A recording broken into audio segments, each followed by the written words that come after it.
talk about that. So since he's here today, I'm just gonna turn the floor over to him. Please silence your phones if you can do that for me real quick if you have not already. And I'm gonna, without further ado, Mr. Othello Barrows. So, good morning. Afternoon. I just want to stop by and let you guys know what's going on with OSBN. When we found out about the state of OSBN and the organization that was running it in the building, we really wanted to grab the building just to make sure that it stays with someone that cares about the community and has the community's best interest in mind. That is a valuable corner. And before too long, I could see somebody from outside the community wanting to come in and do something that maybe didn't address the needs of the community or what the community wanted to see.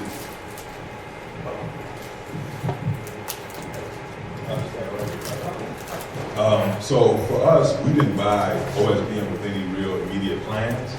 The building is in significant disrepair. So we knew that the longer it just sat there, with nobody occupying it, with nothing happening in the building, the greater opportunity was for it to deteriorate further and become kind of an eyesore and drag on the neighborhood. So we bought it with an eye towards trying to figure out how we motivate or activate this corner. That corner is the best corner in North Omaha, at least in my humble opinion. And so what happens next there is something that has to be, can be taken lightly. And you have to go into that conversation and that process with a very intentional mindset about what's going to be better for this community, what's going to bring economic activity to this community and serve the residents here. So we bought it because it was there and because we knew that before too long, that would be an attractive target for people outside of the neighborhood. We don't have any immediate plans. I will say we're working with the city right now to get CDBG funds to demolish the building. The repairs that are needed on that building exceed the value of the building.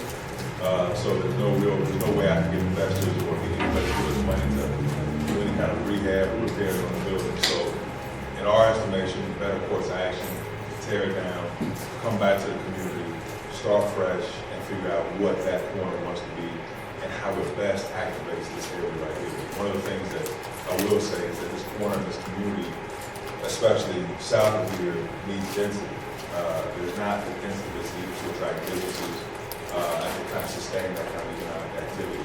So that's one thing we kind of have an eye on, is how we bring more people back here to live, not just to kind of parachute in and go visit a place and then go back wherever they live, but people to actually live in this neighborhood. We need more density here if we want to see greater economic development in the area. So that's really the beginning, the middle, and the end of the story from as far as our involvement with OSBN. But we're really glad to answer the question you guys might have. Yes, sir. So you said that the repairs on the building exceed the value of the building, correct? So what was the estimated amount of the repairs that need to be done for that building? So new roof, there's some foundational and structural issues. So you're already over $1 million there. Okay. So the purchase price that you guys probably saw on the paper included debt that's on that building that went back to the city. So the building was originally been renovated one other time with CDBG funds. And so for us to get clear title to that building, to be able to do something with it, we had to pay those funds back too. So that's why the purchase price was 1.4 or whatever it was. So in purchasing that piece of property and knowing the value of it, Yeah. because you said you wanted to be community driven as to what happened here. But from what you described right after that statement, it already sounds like you guys have an idea because you're talking about density. Okay? Density means housing, right? Housing does not bring economic stability. Business brings economic stability. We have density in North Omaha. There's a lot of houses. There are new apartments that are going up. So when are we going to get past the housing part, which I know that's predominantly what 75 North does. Yeah. But when are we going to get past that housing part to the actual economic stability part? Because otherwise you're creating housing for people and they won't be able to afford the housing. Well, nothing that we would be involved in would be that. I mean, that's not what we do, right? But I would put a little bit with you about the chicken and egg component of that, right? businesses are not, like, we think of this place, everybody thinks of this area right here as a place that has density and it doesn't. If you look at the demographics of this area, you compare it to other business districts, you don't have nearly the density that Benson does. You don't have nearly the density that Dundee does. You don't have nearly the density that Blackstone does, right? And you need that level, you need those levels of people in place before businesses are gonna come, right? But I get it, because it is a chicken or egg type thing, right? So are people gonna come to a neighborhood if they don't have stores and businesses that serve their needs, right? But then our businesses are gonna come to a neighborhood, they don't have people there to buy and use their services. So in economic development, that piece of it is tricky, right? Because you can't do one without taking the other into consideration. Right. One of the things, and I say density because I just think, and you know, my voice is one voice of many, you know, that have lots of different ideas. But from what I've seen here and all over the country, if you don't have enough people, a critical mass of people in the area, it doesn't matter how much you incentivize. Like, for example, we got that parcel right up next to the accelerator 75 minutes. We've been trying to get a grocery store for 10 years. And we've said everything from we'll build the store, right? We'll lease it to you for next to nothing, right? And the thing that said us is there's not enough people. And what did you approach with that? We've approached everything from the only one that said that they have any interest in it is Save a Lot, right? And when I talk to people in the community, people are kind of like, I don't know about Save a Lot. Right. Yeah. So, you know, when you talk to these major grocery chains, right? All they do is draw a circle around where they want to go, and they have a formula, right? And if it doesn't meet that formula, right, they're not going. So, you know, I've just been a big advocate of getting as many people back into this community, back into this area as possible. Because to me, at that point, you have a real fighting chance of getting businesses, or having businesses that are already here, have a better chance of being successful. So, you know, I would push back a little bit about the order. One thing that I've seen be successful, especially if you have patient capital, and what I mean by that is you have an investor that doesn't have this extenuated timeline to get paid back, is if you build things in a mixed income fashion, mixed use fashion, right? So maybe you have ground floor retail, ground floor commercial activity, and then you have housing above, and you're able to attack both those things at the same time. But that's risky, and you have to have the right investor. If you went to a traditional bank, a traditional lender, and you said, you know what, I want to put commercial on the ground floor, housing above, the first thing I would say is, where are the signed leases from the credit-worthy businesses that are going to go on that ground floor? And if you don't have those, they're not investing, so you got to have a different kind of investor at the table. So I really think it's kind of a parallel track. You got to have the people and you got to have the economic development working together. That's just my humble opinion. Yes, sir. All right. I have a question for you. In your study, as you just laid out to us that the building is right now uninhabitable, have you decided, you and your group, to go to an independent engineering firm to make a better determination as to whether or not that building is capable of going back to do what it initially was, a small business incubator? Two, one of the things I think this community really needs to be aware of is whether or not they're going to use the same or employ the same strategy that they used on us when they closed down Tech High School. They always come out and say that these buildings are no good in North Omaha and so on and so forth, but we never go any further to be more proactive for the community. So what we do is we rely on city engineers and contractors to make that determination for us. This community can no longer afford to do that. We have to become more self-determined. I know that we have young engineers who are minorities who can go in there and probably make that type of assessment to determine whether or not that building can be saved. And to go back and use it for a specific purpose, probably with a different strategy though, to make sure that the businesses can succeed by ensuring that we go to the Small Business Administration and ensure that we get the type of funding for technical assistance and those type of programs to actually build this community up. Because as we say right now, I just heard you say that you're looking for people to come in who can help to move this community forward. Well, your latest statistics from the federal government say that Nebraska is number 20 in terms of running people away. And it's the worst place for minorities to come to live. So I want to know now, who are you talking about moving into these here apartments or these here unaffordable houses that you plan to build? I wasn't aware that we were planning to do it for hours, but, but I'll take your questions in order, right? So the first thing is, young black architect, I'm with, Greg Office, who works for OIC, has walked that building with me, and I'm telling you, try and get anybody, take a banker in there, take an architect, take an engineer, and you say, this is our potential end use for this building. And then you have them say, okay, this is what it's gonna take to get this building to that place, right? That's a huge gap, right?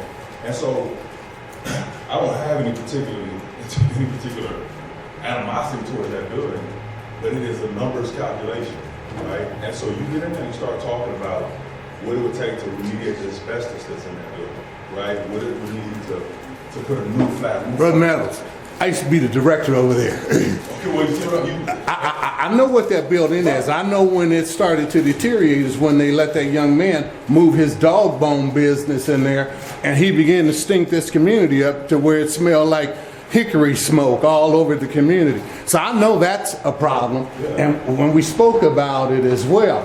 But what I'm saying is to bring an independent contractor, not one of y'all's choice.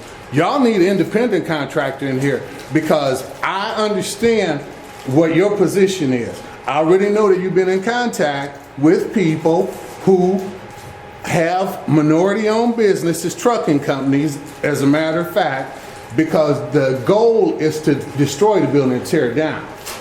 Absolutely. I don't know how else to say it. Like the other stuff that happened, that's water under the bridge. I can't go back and undo the damage that the guy with the dog business did. I can't do anything about it. So the question that I think for this community should be is that as y'all begin to move forward with the demolition of that facility, are y'all going to do a little bit more than what you did up at 75 North? Because I didn't see any minorities up there working. I want to see a whole bunch of minorities working over here because it lends a image, a positive one for our community, specifically for young men, 19 and up, so that they can begin. Well, Mr. Womack, let him answer some of your questions because you did have a number of questions. So can we? I'm sure. And let me answer the one about minority contracting first, right? So first of all, we let multiple million-dollar contracts to minority contractors in this city, right? We let multiple million-dollar contracts to women-owned minority businesses from this community up at Highland, right? So, this idea, and I hear about this all the time, and nobody comes and says, hey, let's talk about this. Like, talk to me about what's going on that front. We tore down the Coca-Cola bottling business, right, to build an early learning center down the street. A minority contractor did that. That's a $500,000 contract. Another minority contractor will tear that building down. That's another $500,000 contract for a minority-owned business from this community, a dude that grew up down the street. So when I hear that, right, I'm always like, well, who's up here in these meetings with me talking to these minority contractors that are getting that work? $500,000 HVAC contract up the hill, right? Paving, concrete, flat work, carpentry. Lots of people got work on that. What didn't happen is people that weren't ready to take advantage of the opportunity didn't get work. And they talked about it. And they went out here and they said, well, fellas, not hiring anybody. Not true. Patently false. So when we have that narrative out here, but nobody talks to Larry Freeman, Ashley Coon, and Miranda Adams, get big contracts up the hill, Justin Moore, Spencer Management, nobody talks to them. Everybody just runs and says, this is what's going on. That's not what's happening. That statement is inaccurate, right? As far as this building, and what we like to see here, we got involved in this building because nobody else was going to buy it. And it was going to fall apart, it was going to implode, it was going to be an eyesore for this area, right? That's why we're involved, right? Somebody has to go and then raise the money to tear the building down, right? Somebody's got to do that. Otherwise, it's going to sit there, just like Blue Lion sat there. So somebody's got to do that. And so that's the role we're playing. When that building gets torn down, we'll be right back in front of you guys talking about the future of that corner. That corner is the most important corner in North Omaha. So we'll be back to talk about how we move forward from there. But there's things I gotta push back on. I gotta push back on you saying we're gonna build X, Y, or Z, right? I gotta push back on black contractors not getting work, on female contractors not getting work. We can't have that conversation if we're not gonna talk about something that's grander than that. Well, So that's where we are with it, as far as the building across the street. Like, I fell into that accidentally, right? And we saw a place where we can play a role. We'll get the building down, and we'll be right back to this community and the communities that surround it to come up with something that really maximizes and can empower that corner. That corner could be a huge win, a huge economic driver for this community. So we don't want to mess with it, right? And we want to hear from you guys. We want to make sure that we honor your wishes. But there's a process to that, and somebody's got to pay for us to really come down. Yes, sir. How would the outline and the structure of the building and the area around it fall within the cultural designation? The area is identified as a cultural area. How were your developmental processes looking at it coincide with that designation? Well, that's what we want to come back and talk to you guys about. Is to say, like, you know, I think there's a lot of things that can happen there that fall squarely into that designation. I think you can kill multiple birds with one stone there. I think you can do something that really boosts economic development. I think you can really do something that honors the culture of arts and music in this community.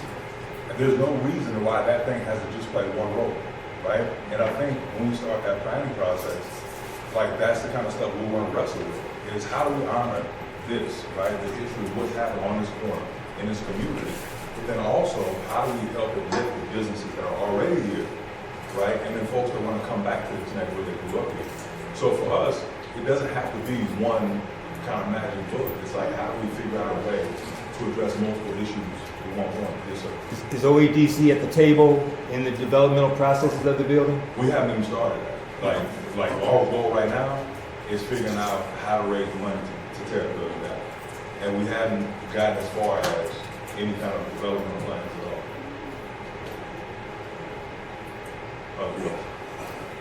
All right.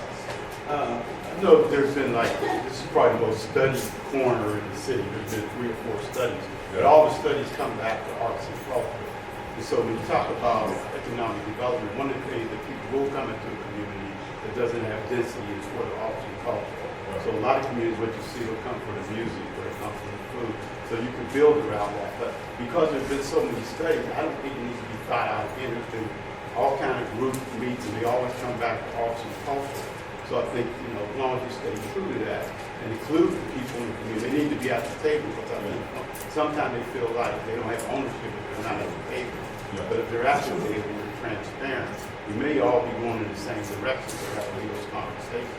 Yeah, I mean, that's a good point. And one of the things I think doesn't happen is if you have developers that come to a meeting like this, and then they don't push back, and they just say, they tell people what they think they would like to hear, right? As opposed to saying, this is the reality of getting something developed, right? And having that push and pull.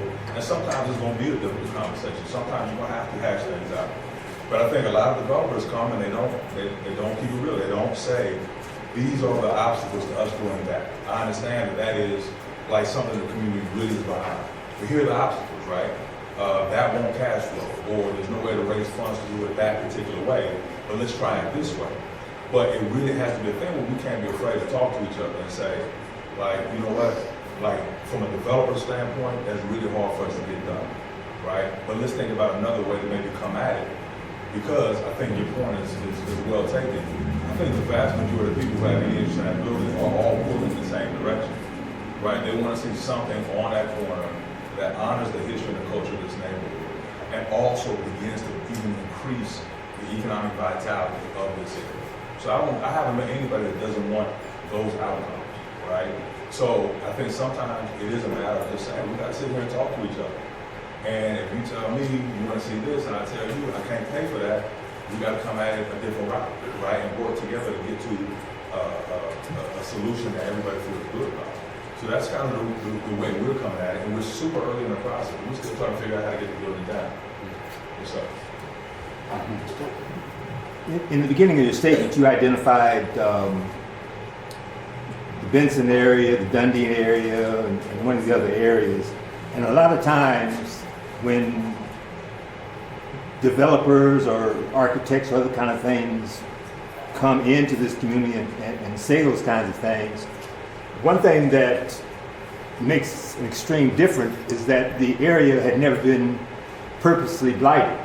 And I speak of HUD's action in the 70s. Absolutely. And all that information is documented. Yep. To the point that there's even been a document requesting HUD to present the dollars that they were supposed to have spent in this developmental area that never occurred. And the individual has passed now, Matthew Stelly, who's the one who put that document together. And the problem lied that he couldn't find a lawyer that would take that because they knew what the outcome. You understand what I'm saying?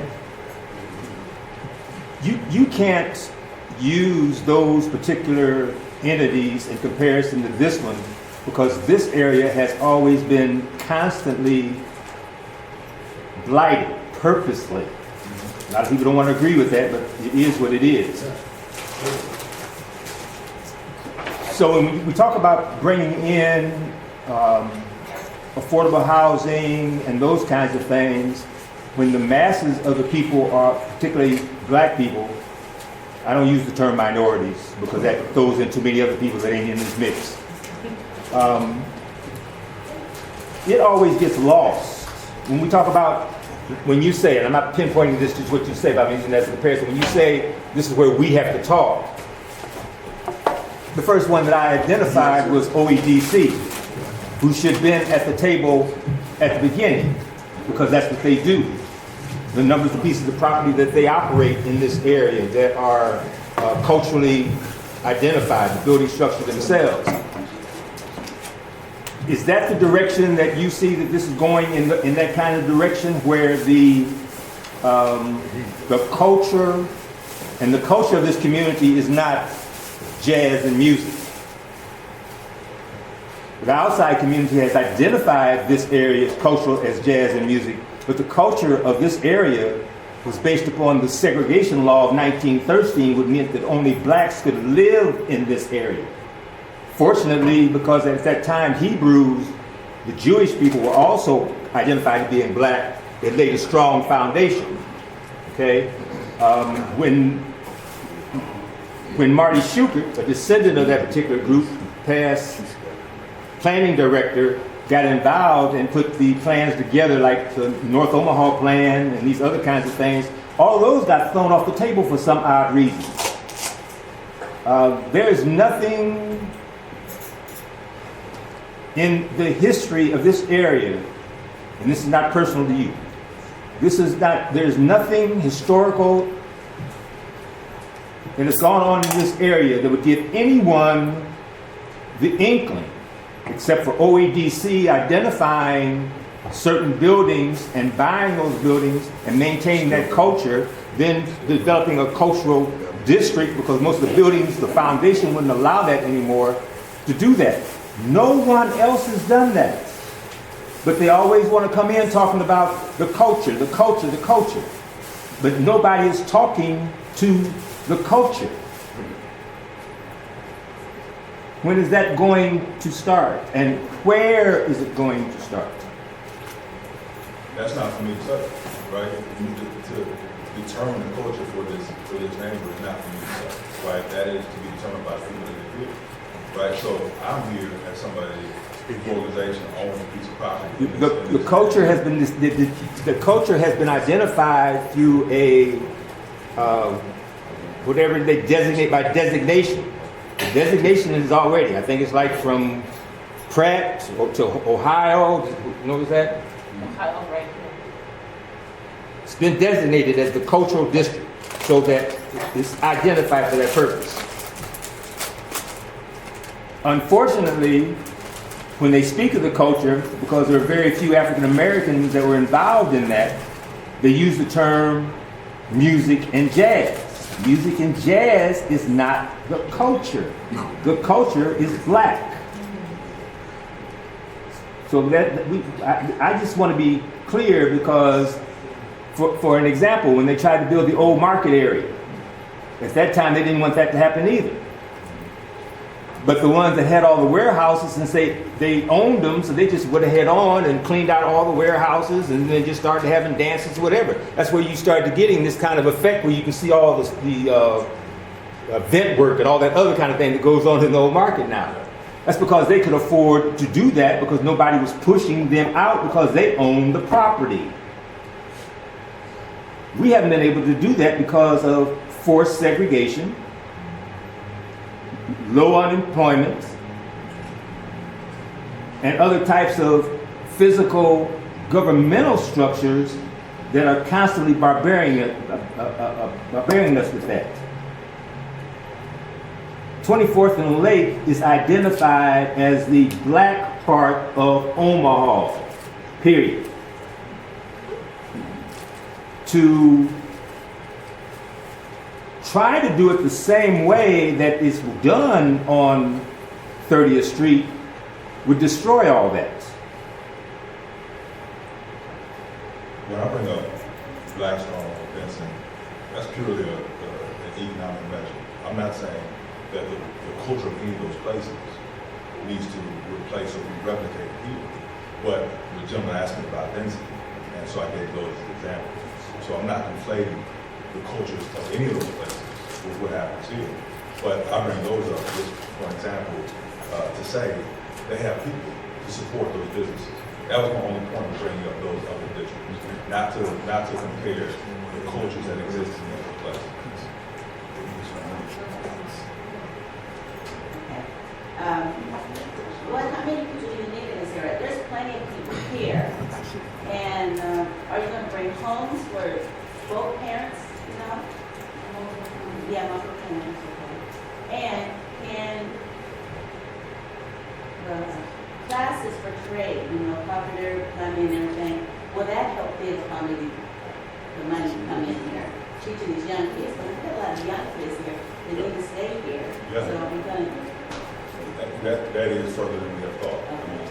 But as far as your first question about people, again, people think that there's a lot of people out here, but from a business perspective, like it's a sparsity, especially south of the country.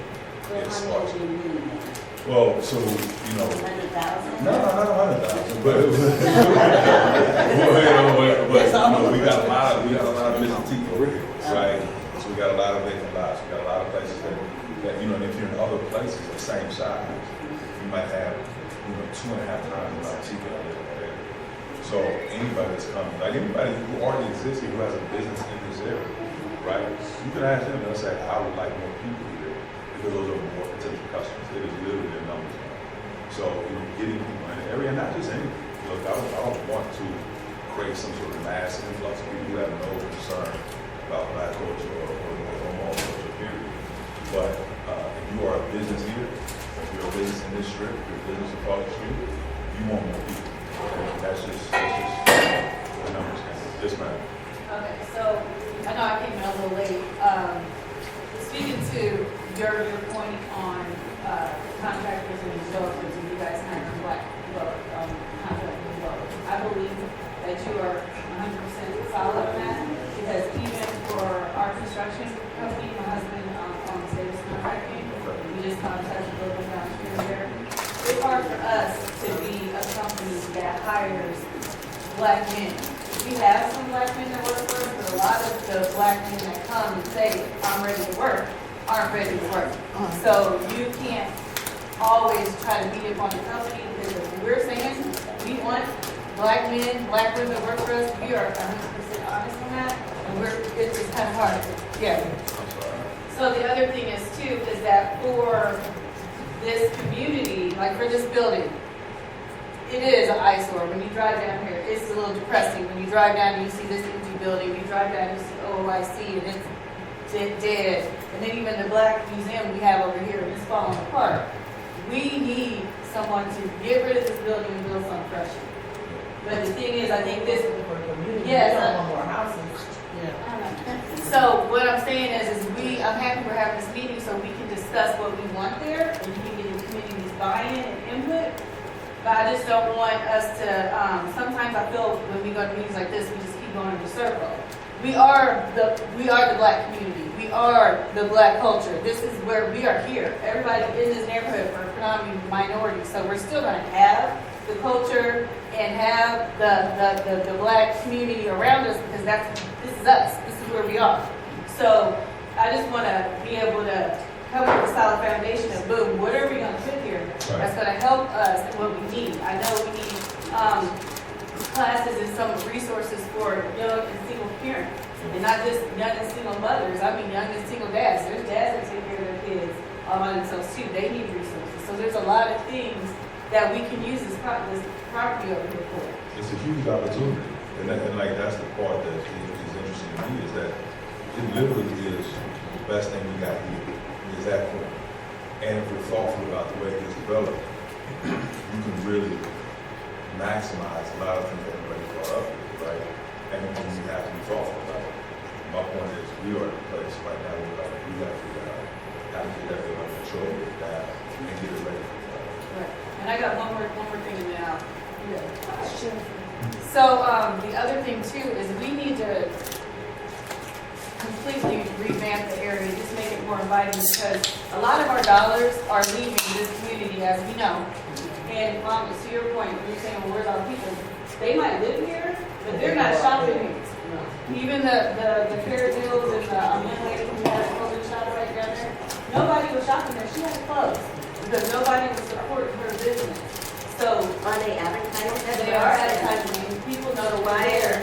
It's just people choose to go elsewhere because it's more marketable and it looks a little better. So we need to make sure that we're bringing some of that in. So yeah. Yeah, my question is for Juanita and Tanya. Is there any way that we can get a grant to get that building demolished over across the street? As far as, to my knowledge, I haven't heard of any neighborhood grants that we could get that go that high. So could it be change the language because it make it seem like it's something that we need to get done? We would still have to work in conjunction with like a developer type of, and I think that with the neighborhoods on board, it may, So there is a possibility. yeah, so I think Abdullah would be the best person to speak to about that. And we're close to having, to get that so we more, yes, sir. It just so happened that the creator put me in this building together. So we have to develop, we help develop the blue lines and all that, down Carter Dune. We had to go through it. The main thing, we couldn't have any input from the community with that building over there. Only thing we could do was help design. I don't know, I can't even take it, I don't know how to do that. And I'm hearing all the negatives, but that's basically what they do in order for us to move on. So I don't know where you are, when we do it back in the 80s. Back in the 80s, we built the blue line. But it wasn't built by us, we led it because the community was in the rights, some of the other folks here. We got involved, we didn't have not a neighborhood here, okay? But we created, 14 neighborhood groups. Then we went across 30th Street, we created 14 more, right? And so what I'm basically saying, I see here, if you're talking about the technology, I don't know what phase you are in. The other thing is, I don't like going through rooms and signing my name in the sheet because I come and say, well, okay, but I signed my name and they take somewhere else, say, well, you know, these folks support it, and we ain't even have a word to put into it. But this is something which, so I don't know exactly where you are, but the fact of it is, and my brother over here was right, this was a black community based on the fact that he good people, I don't say Jews anymore, he good people, and then they called in the African Americans. That's why I'm like, they're calling me African American. So what I'm basically saying, they developed. When the riots came, they took off from somewhere else. But the fact of it is, we're here now. We have a second chance. But it has to be we. And I always want to say this to you when I get in these groups. And I used to work at, I was one of the shop committee members. We took the union away from the folks what was it? Victims out on 72nd Crown. We took the union. And then I found, when I was dealing with the guy at the personnel office, I found out that they had a quota system. Because I was always wondering, man, how come we can't have more than 100 folks out here? Because we carried like 1,000 people. And about 2 months or 3 months ago, a guy walked into one of Juanita's meetings and he said that collectively, not me individually, collectively, we are the 3rd largest city in the state of Nebraska. Huh? But that's how we get treated. We don't get treated like, I'm not a city, I'm sorry, but we don't get treated like a city, we get treated like individuals. And that simply says to me that's a slave name again for me. But what I'm saying, I don't know what you're gonna do with it. Can I be involved? Okay? And that's my whole thing. And so that's my thing of it. Don't sign my name in no paper. And then the next thing you're like, I don't want to take too much time. Okay, let me just say that. You're like, you're the architect, right? And I got a beautiful house in my that I want to draw. And I come to you, you know what I'm saying? I say, man, this is the house I want to draw. I don't hear from you no more. Then you come back and say, here's your house. I said, that ain't my house. Right. Because you ain't talked to me. Yeah. Okay, I wanted my door in the front. You got it in the back. So basically, that's what I'm trying to say right now. Yeah. Collectively, Absolutely. that's how we got to start working. Yeah. You know, so we could go on, but I'm going to be quiet. Learn how to do that in 2 minutes. Good job. Yes, sir. I just had a question about the Great Plains Black Museum. Uh-huh. I kind of thought Terry Sanders was the president of the board of that at one point. No. Could you expound on with us to what's going on with that now? I was a former executive director. I've been gone away from that at least 6 years, so I don't know what's going on. But it is a historical building that should not be torn down. It should not be torn down. But it does not, the roof, part of the roof is missing, a big portion of the roof is missing. You got a contractor company right here, but that's part of the problem too, just like the OIC building. I've been knowing that building could do something for this community with grants. Since I was in my 20s. Absolutely. I literally wrote the owner and didn't get a reply because I couldn't figure out, okay, how do we get this building? And now it's on top of like to get tore down, correct? So that's something we're losing. I would hate to lose that Black History Museum that we literally can be using.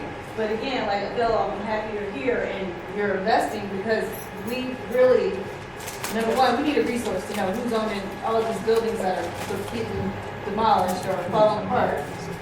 So we as a community, a community organization, or just individuals can know, just in case we want to buy a building. If half the roof is not missing, that's a couple of trusses. Well, So, I'll tell you this was much missing. Okay, so just so because everybody keeps asking me the same question, so just to clarify, while fellows here. Yeah, I'm sorry. The OIC building is now going to be under the control of city planning because they're kind of getting ready to take that from Cynthia at this point. So that's kind of because there's squatters in the building and all of that. So now that's going to become a city planning issue and they're taking that building smart. The building over here, the Webster Exchange building, better known as the Great Plains Black Museum. I call her remember. Bertha Calloway, when she passed away, it went to her son James. Last year I saw him cleaning out there. He was trying to do something with the building, but I think he just became overwhelmed or whatever. And so he still is in control of the building, to my understanding, but that's his, yeah, I can hook you up with James. But other than that, I don't know really what his plans are with that. I know that him and Mr. Maroney were trying to have a conversation because that was supposed to become part of the artist loss that we talked about last year. But I don't know, but if I find out anything, I will share the information, but I will look into it within the next week or two, and I'll get back to everyone on that. Yes, sir. And forgive me, because I don't have knowledge of who exactly you are. I know your name, and I know your association with 75 North. Were you born and raised here? Yeah, on my end. Okay. All right. As far as the development of this over here, now you said that you guys had to absorb costs as far as what goes to the city that brought that price tag on that building up to $1.5 million. Okay, and then demolishing it will be another $500,000. Okay, so you're at $2 million. Okay, just for a piece of land.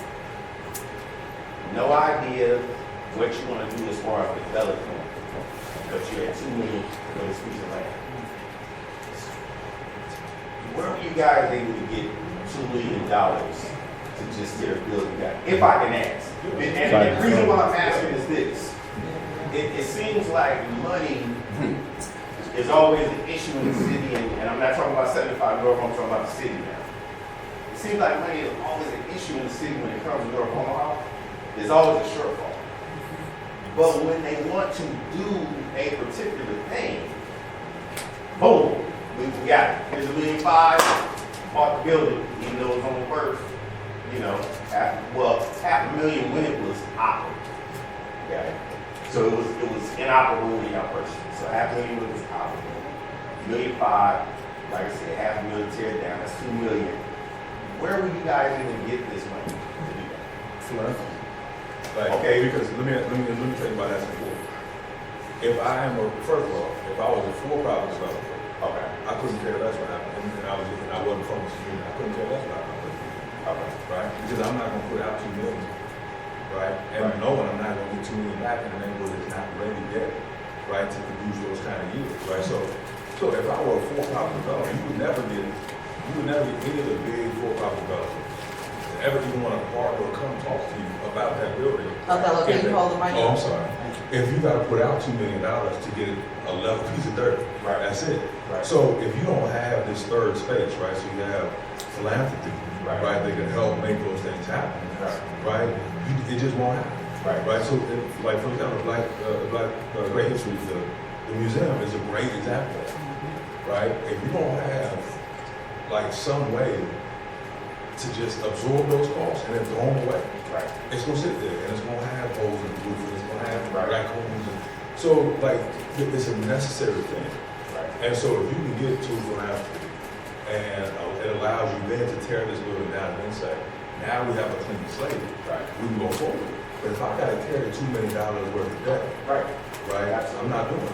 So that's just the kind of economics of how it works. And that's why nonprofits and philanthropy are involved in these buildings, because there's absolutely zero market. Right. No, I understood that, and I knew it came from philanthropy.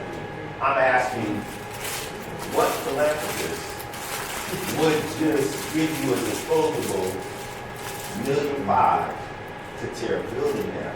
Well, I'm asking. Who gave you? So all of them. So Sherwood, the Gordon Foundation, White's, William Root Scott Family Foundation. Because And are they ready to come back? And I'm sorry to interrupt you. Are they ready to come back with additional philanthropic funds to help build what's going on? Exactly, because like the value of having that building on and having a developable parcel right there for them and for $1 billion foundation, right, is a bargain. If you can say now there's an opportunity to do something transformative on that corner in this community, right? Like they're like that's a no-brainer. It makes perfect sense to come in and clear the way for something big and better to happen on that corner. So they don't look at that as I just do it right 1-5. They look at it as this is a role that they can play. Now the other thing that we're facing here is we live in a city that doesn't, we live in a state that does not have a lot of public funding mechanisms. Right. So if we were in Illinois, if we were in Missouri, right, there are public funding mechanisms, half-cent sales tax or something, or other mechanisms that then generate money that allow that to happen on a more frequent basis. The thing I worry about, quite frankly, is, at some point, that becomes unsustainable. To have to go out and get $2 million to tear out a building every time. Right. Or to go get, philanthropy to do this, do that. Right. Not that they have any problem with it, but I'm just saying, how long is that sustainable? Right. If we don't have public funding mechanisms to do that, right, then we're burning that money. That $2 million is going into a lot of other things around here. Right. Instead of tearing it apart. Oh, I'm sorry. I just wanted to ask. I wanted to ask you one thing. Man to man, black man to black. Sure. You grew up in this city. Yeah. I grew up in this city. I'm asking you, don't allow, because you have the ability. You got $1.5 million to buy a building. You're going to be able to raise $500,000 to tear it down. So I know you have the ability. Don't allow us to not be at the table. You have the ability to open the door for your community. Absolutely, Okay? absolutely. Don't have it any other way. Yes, sir. That building has a humongous responsibility, and it's coming to a point right now because of its existence. As Mr. Tyler spoke about, that the origination of the building after the Safeways and all that other kind of mess came in was a small business network, which was supposed to be a developmental process from a pre-existing organization who they ran it around.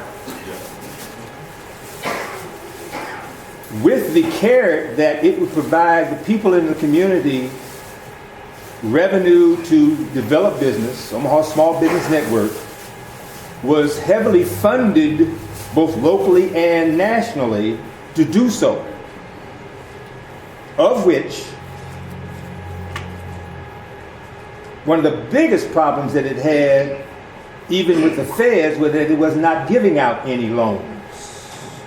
That caused for its demise. It didn't shut it off. It went on for almost 20 some more years, but it kept on going with the illusion that it would educate this community in business, simultaneously with the Family Housing Advisory Service educating people to get credit. But all the data still comes out that all the banks still would not and still don't give us credit. The masses of the people that are here now that want to come into the community and talk about OIC don't know how OIC was shut down, why the board that operated this building across the street never was operational, and for us to be in a quagmire right now going in and saying, please keep looking out after us, is not going to get it. Now, I mean, I'm not talking to you, I'm talking to the community. That's not going to get it. In our background with our communication, we know that this thing is a done deal anyway.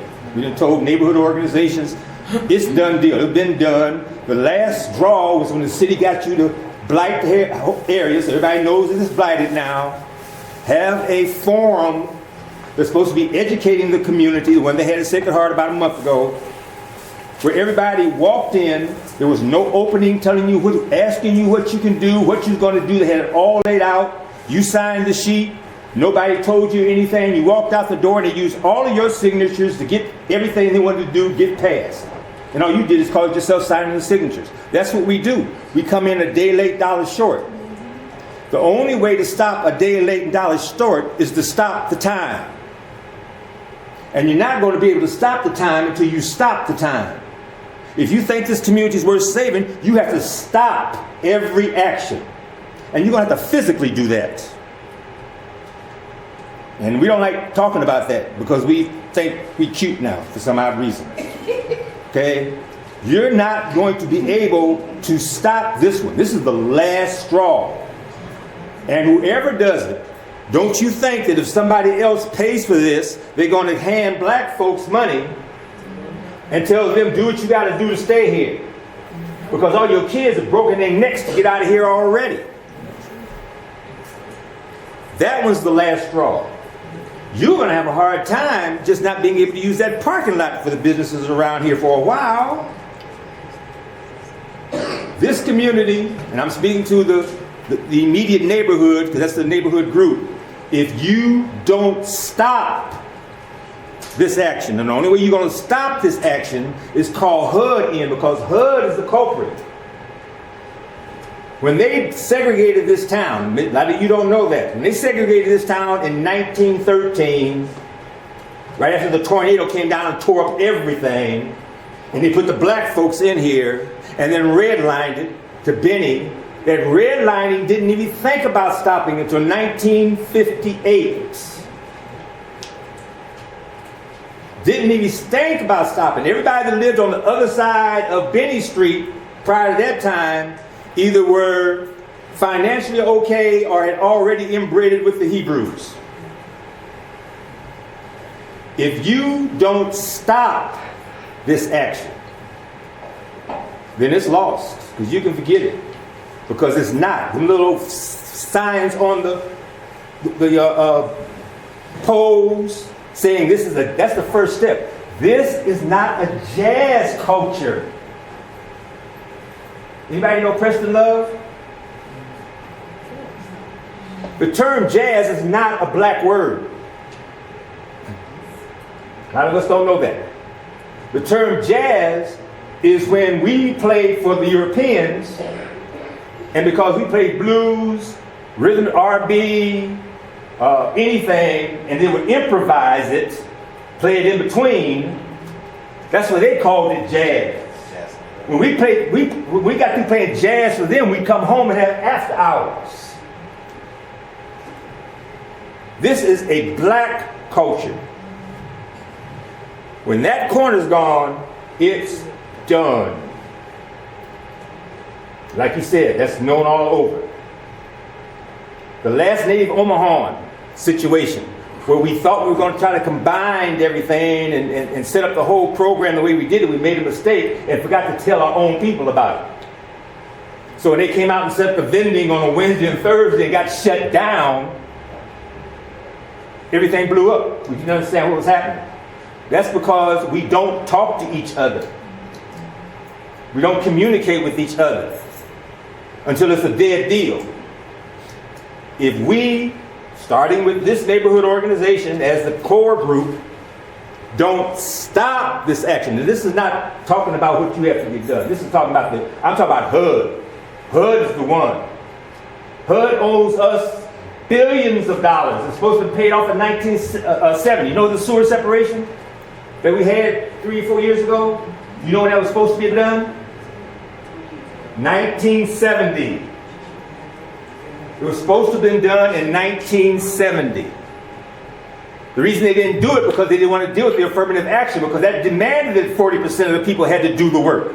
So the city kept it away from here all that particular time. If we don't stop this action, this won't even look nothing like it ever looked anywhere before, because it don't look like it now. That's why the main organization that needs to be involved in the development of this project is OEDC. They're the only economic development organization that is black and has the ability to develop. And they're not even going to get called to the table, I bet you. I bet you. If they're not in and they're the ones that own the showcase. It's a historical building. They own the Carver. It's an historical building. They own the Omaha Star building. It's a historical building. They own the Jewel building. It's an historical building. They own Emily's at the Fair Deal area. They own that. They've got over 500 pieces of rental property in our community. This is a black organization with a black board. Nobody should even come into this community until they are cleared by them. If this organization don't stop this, and they shouldn't even have tried to do it by themselves, the whole community should gather in with them, then this is a done deal, y'all. Your kids would be, you be mad because you be telling your kids, I gotta come live with you. They already done left. There won't be no reason to live here no more.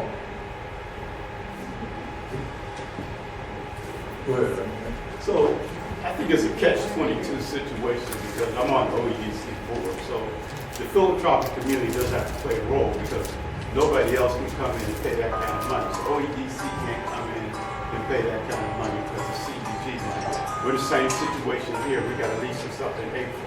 So there's nothing we can do with the lease not renewed because it's CDG money, $650,000.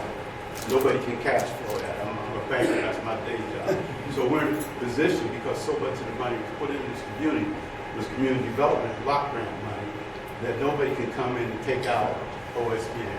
Nobody can come out and do something with Love Jazz if we didn't get a lease money. We can do small projects like Harvard because that's obtainable. So it's a catch-22.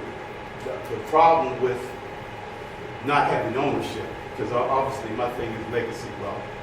We can't create that unless we own something, but it's difficult because of the price tag on a lot of things. So it's a catch-22. It's not as simple as stopping it because if you don't have that third leg, if you don't have the philanthropic community involved, it doesn't work. It's a matter of whether we're at the table and we're part of that vision, we're part of what that looks like. I don't know how else you put it together if they're not involved. HUD owes us. It's in the books, and nobody talk to them. The city won't talk to Maybe I them. just don't understand how that's. So I let just- me ask you. I might be able to help you, bro. So hold on a second, let me ask a follow-up question. So, just kind of give me just an idea of what you think. You're talking about density and whether you're talking about business or living or whatever. How do you think what would be the best way to go about increasing our density so we can do some of the things we want to do down here? Because as an association president, like, I struggle with the idea, like, I do have no open board. And me, myself, I'm always running around and I'm looking for people to try to get on my board. I now have Neigborhood, my mom, and I'm from their system. But, you know, but I need younger people on my board and I don't have that. And I'm looking for that. I'm just saying that there's a real divide, maybe not even a divide, but there are lots of young people that grew up here that want to come back to the north side, but they don't feel like there are options for them, right? So I'm gonna cut you off right there. So I'm one of those young people that left 17, 18 years ago. When I came back, it was sad. This is not what I left. It's not what I left. It's a desert. I bring my boys, I'm sorry, I'm really emotional. I bring my boys and I try to show them all the fun things we used to do, and there's nothing. So, yes, I will be on your board for the time that I'm here. I'm relocated because I can't do winter anymore because I moved to a warm state. My bones can't handle winter. But it's just sad, and I agree something needs to be done to save our community because it's going fast. It doesn't make no sense. We can go down 24th Street, there's a building, a building, and then more lots. What happened to all the houses? What happened to all the HB? Tore them all down? HUD's the devil. That's the one. They're the devil in this whole thing. They just tearing us out one by one. You go over, my mom lived off of 18th Street, you go over there, more lots, or stuff being built for the college kids in Creighton. It's like when they Creighton cross Cumming Street. Yes, that's it, at Cumming Street. But go ahead, I'm sorry. Brother Meadows, let me just say one thing to you. I understand your dilemma and also understand what the banker just said as it relates to community development block grant funds. But as a former employee of the U.S. Department of Labor, one of the things I think that we need to really look at with your project is how we tap into other resources like the Bureau of Labor Statistics to where we can start apprenticeship programs for our young people in this community. I think that'd be a real viable thing to where we can really start. I don't want to say economic development. I want to say economic improvement because that's what we need first before we can develop anything around here. So I would be willing to work with you on your committee because I know how to tap into them resources as it relates to getting the federal government to do exactly what they said they were going to do. I just retired from them the second time, and I guess I'm a pragmatist, and I'm like, if we want to take on that fight, we just need to be prepared for this to look this way for the next decade or two. Because I'm telling you, because if you think government lawyers or whoever else is going to just is going to say, hey, you're right on the law, right? We did do that.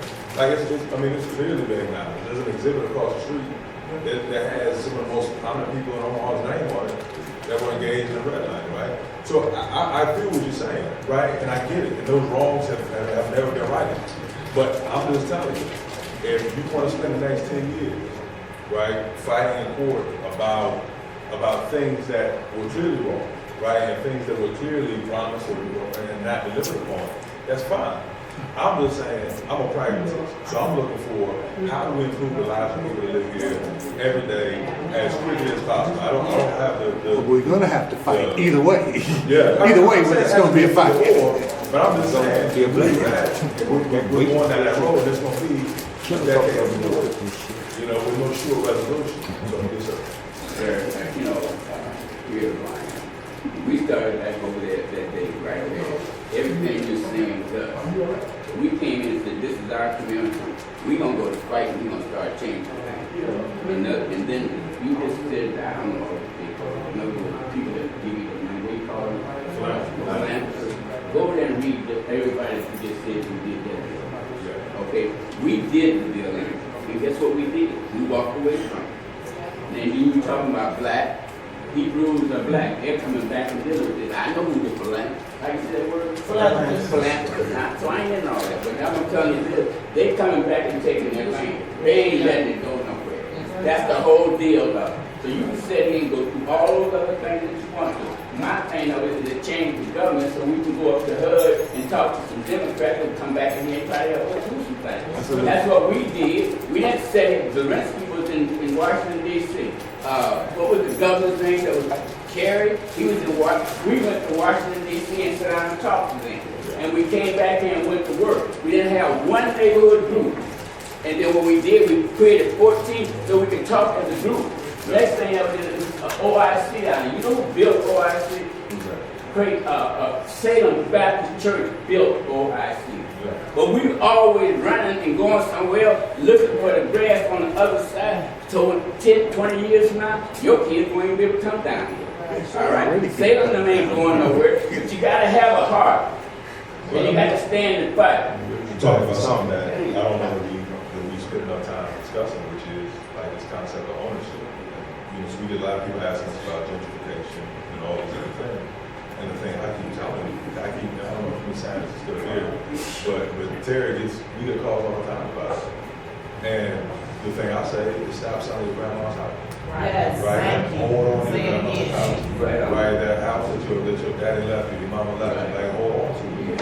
And the concept of ownership, the concept of understanding what's coming. And like we can act like things aren't going to come this way. It's happening all over the country. We can act like that it's not going to get good. Or we can be proactive and say, what are the strategies? If I own a lot, I know people in the north, you know how the north side is. Like somebody lives here and there's a vacant lot next door. And that vacant lot been $200 for 20 years. And nobody thought, well, maybe I should buy that lot. That's next to me. Right, but then we turn around and we say, is this person and that person doing it? And those forces are going to do what they do anyway. But what are the things that we can do? Right, there's a lot next to you, how come I didn't buy it? Right? You know, if there's a house next door and it's not been taken care of, then I go down to the city and say, how do I, can I acquire it? You know, but, those are the ways that we have to start thinking about this because the change is coming. I'm going to comment on a few of the things that I've been sitting and listening to. I guess I'll start with a lot of this has to do with education. We get education on the back end after things have occurred, when it's a little too late to correct things where we would have wanted to, but even once we get that education, we don't necessarily pass it on so that it doesn't occur again on the next corner. So that's important. When you were speaking of young people and needing young people, I look around this room and it disheartens me. I'm one of the younger people in the room. And we have an entire school right down the street that has a Black Student Leadership Council at Omaha North. They've had it for a few years. They're involved in the community. They're young kids who are willing to help.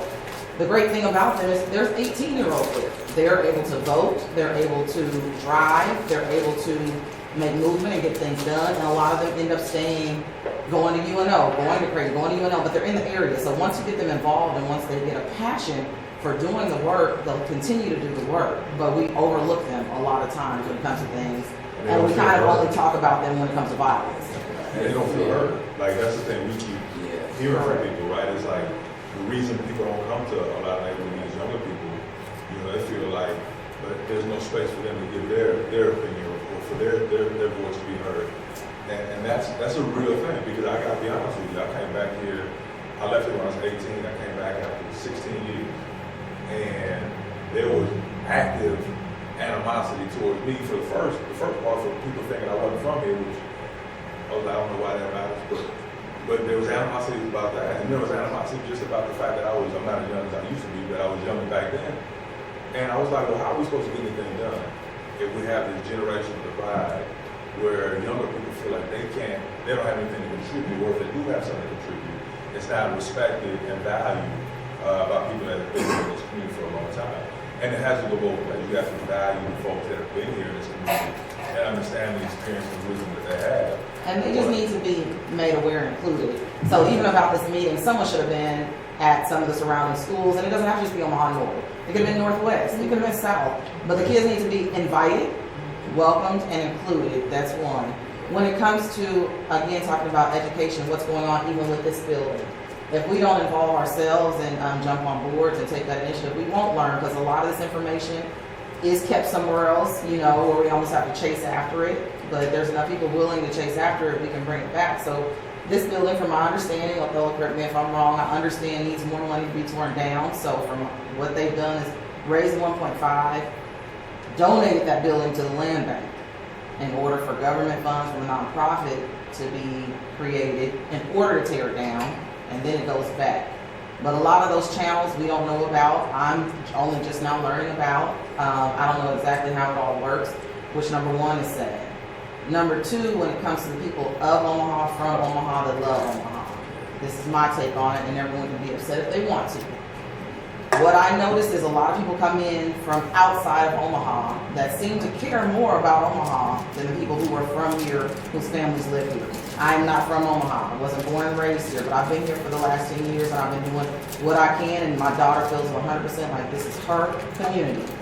She is so appreciative of her experience at North, because see, when she got ready to decide to go to North, we lived out west and nobody understood why I would send my daughter to North. And I didn't understand that, and I'm still a huge advocate for being here. She just told me the other day that she would not feel like she was part of the community had she not gone to that school to be a part of this. But what I noticed when I came here, I'm from South Florida. My brother lived in Atlanta, so I spent time in Atlanta, and I got to watch gentrification. I watched as the Olympics was about to come, and I watched what they did to the downtown community and area. So when I came to Omaha, I saw it immediately. I said, so they took a bank from downtown and moved it to Ames, which everyone calls the hood. And if you guys are only from here, what happens when you move here with a corporation, Union Pacific moving here, you're told where to stay away from. And that's 30th and Ames. So I said, there's no way they're going to take money from downtown, put it over here if there's not money coming. Then I started watching, and I started seeing, the other establishments being built, and it didn't seem like anyone else was paying attention. And it didn't seem like anyone else was watching or doing anything, and it disheartened me. And then when we go back to talking about these properties that are being purchased and sold, there are a lot of homes around here that are very, very inexpensive, meaning the price of a car, you can own a house and the land under it. But when you're saying don't sell your grandma's home, don't do this or that, well, what exactly are you expecting a community or a person to do when they've never seen a check that large? Or if they don't have other income coming in to ever get money like that again. If we're not teaching them, well, this is how you rent out that home to another black family in order to have income and not sell a home. Well, that's a great point, right? And to me, that's like about being solution oriented, right, and proactive. So many of y'all know Michelle Torrance in this room. So Michelle has worked with us on all our acquisitions since we got started, since I came back. So like that is the conversation that we have. Because we do have people that come to this neighborhood, our neighborhood up the street, and they have a briefcase full of money, and like $25,000 in small bills looks like a lot of money, right? So we're trying to get people to ask the question. Like if this dude came out of nowhere, right?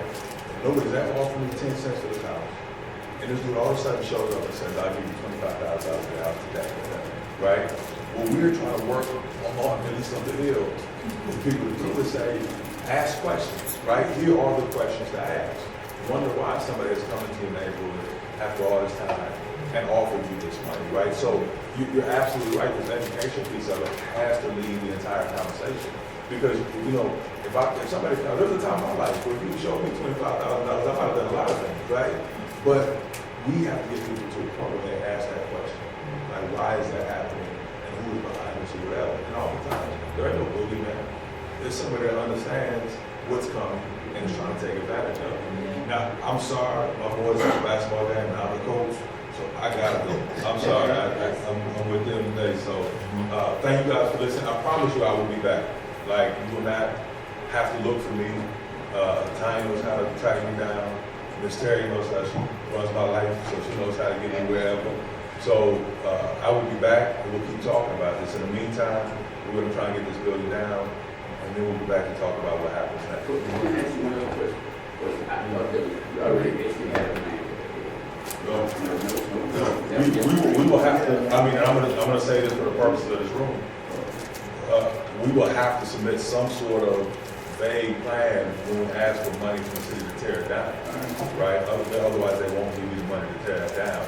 but that will also then have to go through this process where we talk to everybody that even remotely cares about the building, to see what actually was built. What's the vague plan? So it's like, I'm talking about real vague conceptual plans. Right, what is that? So it's a big building on that corner that has a mix of uses. So office, commercial, residential, and social stuff on the ground floor, and then housing above. So I'm gonna say today, I'm gonna bet the little bit of money I have, you all will talk to the community. Yeah. And your vague plan is exactly what will be there. Man, I don't know, but this. It's okay. Yeah, but. You know, I don't have the money to purchase the building or do anything different, and not that that won't be great. Yeah. Highlander is substantial. I go there often for many events and many things, meetings and everything. I appreciate the space. But people, I gotta go, but I And you gotta go. You did mention the tech company. I mean, we can have you back again. Yeah. That's what he wants to do. Yeah, but I do have to address that point, because I think a lot of times when you talk about development, right, like, we think that there's 55 different things that we go on place, right, or we work on place, right? And there are. Plan and we'll be able to get the money to develop it. What we would like to do is allow the community this portion of the building to decide what they like to do. That way there is an actual real sense of you guys do get to have input. Because otherwise, when you say we have input and then you build exactly what you want to build anyway, it doesn't feel like we have input. It doesn't feel good. Yeah, and maybe when you came in before, maybe I hadn't said it before. When we bought that, we don't even work in this area, right? Like this, like on this side of the freeway. We bought it because somebody had to buy it, right? So we didn't come here with any grandiose plans about what we wanted to do there. Like, we bought it because it's going to implode, it's going to fall down, right? So we will suggest something to the city that lets us get through that process. But we didn't come with some pre-cooked notion about what we want to do, right?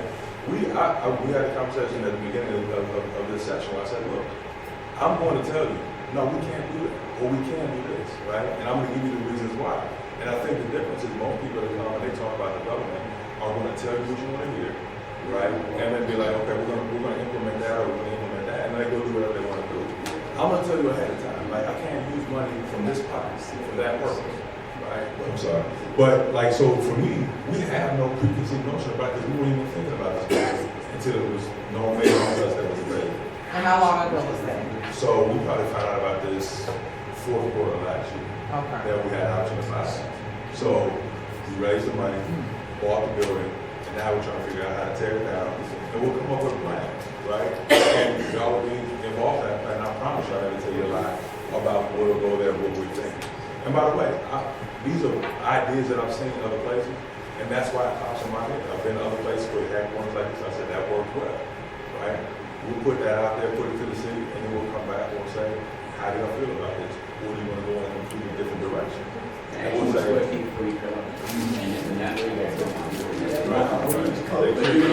You know, Marty, Marty, yeah.